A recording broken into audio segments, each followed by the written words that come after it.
Nvidia's first Indian Overwatch tournament, the GeForce Cup, is on the horizon. This shows the rising tide of the esports here in India.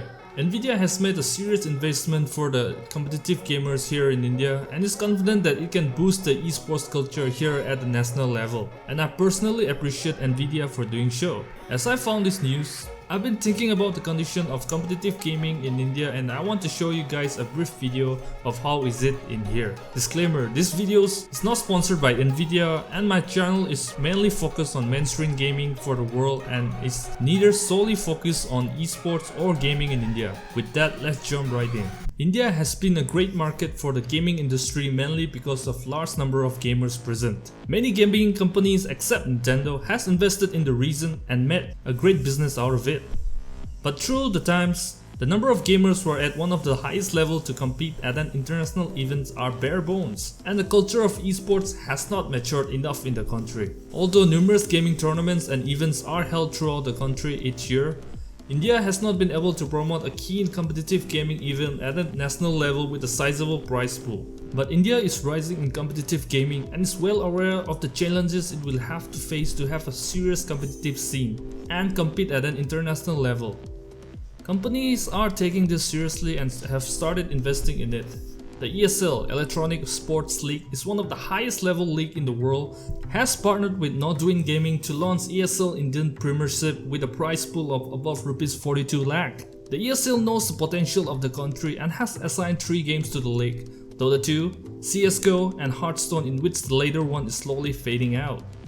CSGO seems to attract the most attention among this game. Another player in this field seems to be Indian Gaming League, which also focuses on casual mobile gaming like Fun Run 2, Angry Birds and 8 Ball Pool. As the esports condition is a little niche, it has taken a safe road and includes those games in addition to the hardcore titles. As the casual market in India is also vast, the company seems to be testing out those games and slowly trying to raise the competitive scene here. Some of the achievement of the country in this field is few but certainly is there. Back in 2014, Team Wolf, a group of gamers from India, had qualified for the Electronic Sports League ESL 1 Call-Out 2014 CSGO Major held in Germany. It was the first time an Indian team rose through the regional qualifiers and qualified for the main event. Team Wolf lost in the group stage, losing to competitors Hellriders and eventual winners Ninja in Bizamust. Certainly, there are teams like Team Brutality and Team Neckbreak Dota 2 that are amongst the top teams in the country. There has been many teams formed but it's not easy to maintain them. Many of them include Team Illus, Dota 2 and Virtual Impact have disbanded.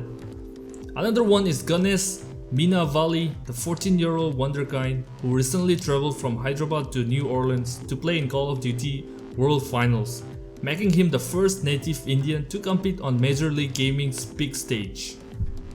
Other countries fare better with esports is seriously taken, like in Korea, where StarCraft and League of Legends are the pillars in which people have a chance to be a professional gamer and take up as a legitimate career. The prize pool are large and large stadiums with hundreds of fans will come to watch the plays and support the participants. Another country is our neighboring China, where Dota 2 players are treated like a celebrity and has utmost respect. These countries compete at an international level and comes out pretty strong. The attitude of the society towards competitive gaming in India is also one of the reasons of its niche nature. Parents want their sons and daughters to be engineers, doctors, and not someone who should be playing video games throughout their life. And because of lack of serious investment by big companies, the professional gamers in India are not able to sustain themselves for a longer period of time. These are the main reasons esports culture is not so viable in India. But changes are coming. Many cyber cafes like LXG in Bangalore are trying to encourage people to compete with each other by hosting various tournaments and providing a LAN party condition where teams can sit side by side and coordinate and compete with other teams. Streaming sites like Twitch and YouTube has been able to provide fans to watch tournaments and follow their favorite gamer and learn how to be good at it themselves, as the streamer provide helpful tips and tricks to play the games better. Twitch has also problem providing seamless experience for Indian gamers due to Indian ISP not properly able to transfer the data without hitches, and Indian ISP not having legitimate bandwidth and speed to support that, as most of the Indian gamers just flock over to YouTube, which also works very well.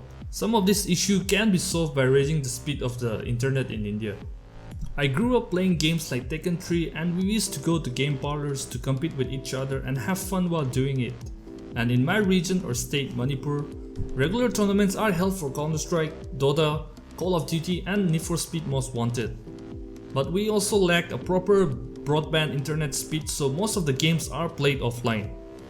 Bangalore, where I stayed, has the best active gaming scene in the country and has tons of tournaments held every year. We have a long way to go for the people to take competitive gaming seriously and challenges we have to face in the near future. But because of the internet, we're well aware of how other countries are doing, and we have to implement similar programs to take esports to its highest level. Enjoy the Nvidia GeForce Cup when it starts from September 23 to October 18 and support the tournament. Thanks for listening till this time and hope you have a proper knowledge about this subject from me. Fraction 25 logging out.